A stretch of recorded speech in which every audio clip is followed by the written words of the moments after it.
lo que venimos trabajando. En general, si tenemos una función f de x continua en un intervalo AB, por ejemplo, y vamos a tomar un valor de t cualquiera entre, o sea, perteneciente al intervalo AB. Por ejemplo, tomo un valor de t acá. Ahora definimos un valor fijo también dentro del intervalo, llamamos t sub 0, valor fijo.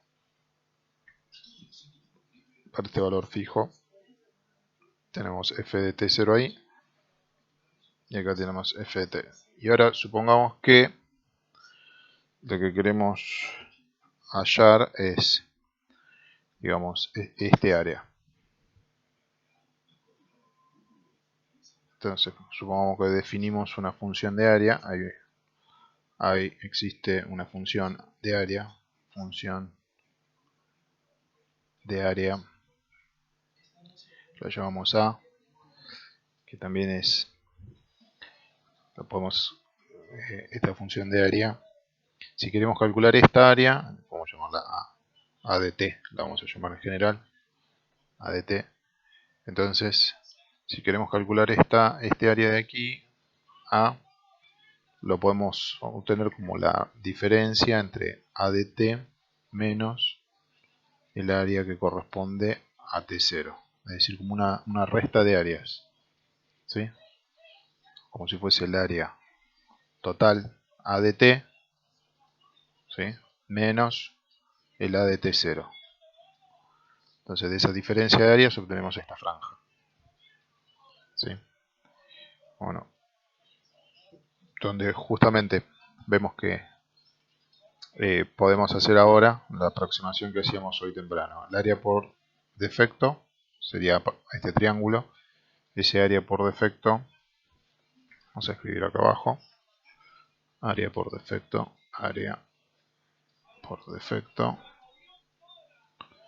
sería la base t menos t0 que multiplica a esta altura. ¿Sí? Esa altura, ¿sí?, la vamos a llamarla m minúscula. M. Después tenemos el área por exceso, que también es la misma base, t menos t0, que multiplica, y ahora el área por exceso sería hasta aquí. Todo este triángulo, todo este rectángulo, sería todo este ahora. ¿Sí? Por exceso, se pasa de la curva. Esta altura la llamamos m. Entonces sería la base t menos t0 por la altura m mayúscula. Ahí tenemos las dos áreas, digamos, con las que veníamos trabajando, área por defecto, área por exceso. Y nosotros queremos calcular el área bajo la curva. Entonces, ¿cómo podemos hacer para que se aproximen lo más posible? Bueno, habíamos visto que podemos hacer que esto se achique lo más que podamos. O sea que, por ejemplo, que t tienda a t0. Sería como hacer tender a t0 por derecha. O sea, entonces lo que vamos a pensar es buscamos que se achique la base, o sea que t tienda a t0, por ejemplo, por derecha. Después podemos hacerlo por izquierda. Entonces, mirando estas dos áreas, ¿qué podemos decir? Bueno, nosotros queremos compararla con esta área. Esta área es la que buscamos, la que queremos, ¿sí? Es la que buscamos. Queremos esta área. Y nosotros queremos esa área, ahí anoté, digamos, nosotros queremos esta área. Y nosotros aproximamos con área por defecto y área por exceso. Entonces, bueno, escribimos justamente eso. Yo sé que el área t menos t0, que es el área por defecto, la más chiquita, es menor. En general podemos decir que es menor o igual a esta área que buscamos. A de t menos a de t0. Y a su vez esa es más chica que el área por exceso. El área por exceso es t menos t0 por m grande. ¿Sí? Muy bien. En la demostración que hicimos con límites, algo de este estilo estuvimos trabajando cuando obtuvimos la relación de que el límite cuando x tiende a 0 de seno de x sobre x daba 1. Bueno, habíamos trabajado con un esquema similar, o sea, es análogo la demostración. Aquí estamos haciendo una demostración, justamente. Queremos demostrar cómo obtener esta área por un cálculo. Entonces, ¿qué pasa si dividimos todo por t menos t0? Dividimos todo por t menos t0. T menos t0. T menos t0. ¿Sí? Bueno, nos queda m. Esto es razonable, menor que... Aquí no podemos simplificar nada. Esto queda. Y el otro que podemos simplificar, bueno, no se vio ahí. Ahí. Entonces aquí simplificamos, queda m minúscula. Aquí queda igual, no simplificamos nada. Y aquí podemos simplificar y queda m mayúscula. ¿Sí?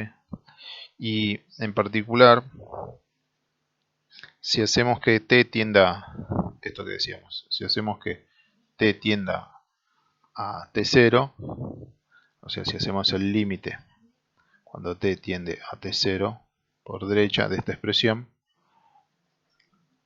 nos queda, esto da un número, este m es un valor constante, un número, y esta m mayúscula también es un número.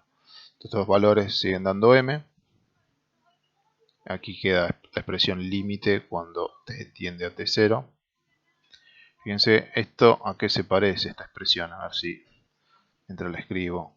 Es función en t menos la función en t0 sobre una diferencia, un delta de t, entre t y t0.